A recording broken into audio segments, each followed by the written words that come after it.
الحمد لله والصلاة والسلام على رسول الله. قال النبي صلى الله عليه وسلم السنة 12 شهرا منها 4 حرم. Peygamberimiz sallallahu aleyhi ve sellem kutlu hadisinde aytat, jıl 12 aydan turат. Алардын içinden 4 ay ıyık aylar bolup sanalат. Al ıyık 4 aylar Zulqada, Zulhijja, Al-Muharram jana Rajab aylары. Мына биз ошол ıyık aylardын бириси болгон Al-Muharram ayында турабыз. Бул Muharram айынын өзгөчөлүктөрүн карай турган болсок, орозо кармоо абзел болуп саналат.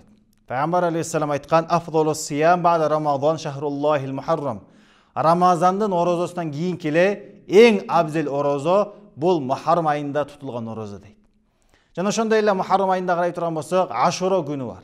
Ашура күнү дегени Muharram айынын 10-чу күнү Ашура күнү деп аталат. Ал күнү Пайгамбар алейхиссалам Маккадан Мадинага хижра кылгандан кийин Ашура күнү орозо кармап жатканын көрөт жөөттөрдүн. Жөөттөр ошол күнү орозо кармап жатыптыр. Пайгамбар алейхиссалам анан себебин сурайт. Эмнеге кармап жатасыңар дегенде, алар айтышат: "Ошол күнү Аллах Таала Муса алейхиссаламды, анын коомун Бани Исраил, алар душман болгон Фираундон куткарган. Ачыктап айтканда, ошол күнү Аллах Таала Фираунду чөктүрүп, аларды куткарган эле" дейт.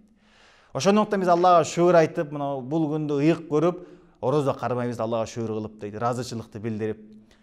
Анан Пайгамбар алейхиссалам айтат: "Андай болсо, биз силерге караганда Муса алейхиссаламга жакыныраакпыз" деп туруп, Пайгамбар алейхиссалам Ашура күнү өзү орозо кармап, жана орозо кармага буйруган. Ал эми өзгөчөлүгү, анын фазилетин карай турган болсок, Пайгамбар алейхиссаламдан суралганда Муслим риwayatында келтирилет: "Юкаффирус санатал мадията." Ашура күнү орозо кармоо өткөн жылдын күнөөсүнүн кечирилүүсүнө себеп деп баяндаган.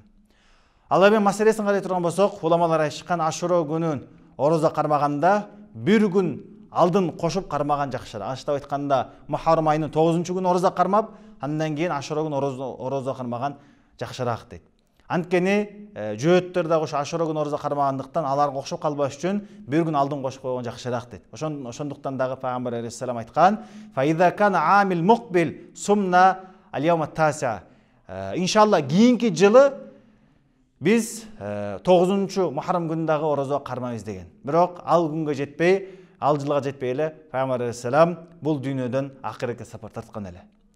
Ал эми кайсы адамдар 9 күн орозо кармалбай калган болсо, анда Ашура күнү орозо кармап, андан кийин дагы 11-чи күнү орозо кармап койсо дагы бул дагы болот, бул дагы жакшыраак деп уламаларыбыз баяндашкан.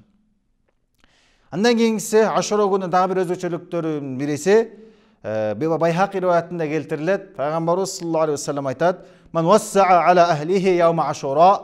Кайсы адам Ашура күнү үй бүлөсүнө кенен каржылай турган болсо, "Вассааллаху алейхи саира санатихи." Аллах Тааланын бир жыл ырыскысына береке берет дейт, кенен кылып коет дейт. Жана сахабалардын ичинен Жабир радхияллаху дагы айткан: "Биз муну тажрыйба кылып, муну дурус ошондой бир хадисте айтылгандай таптык" дейт.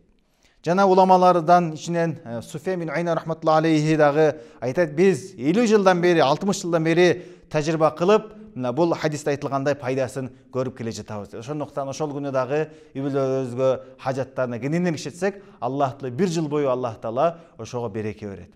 Демек Алла баарыбызга ушул хадисте айтылган фазилеттерди жеткенге насип кылган болсун.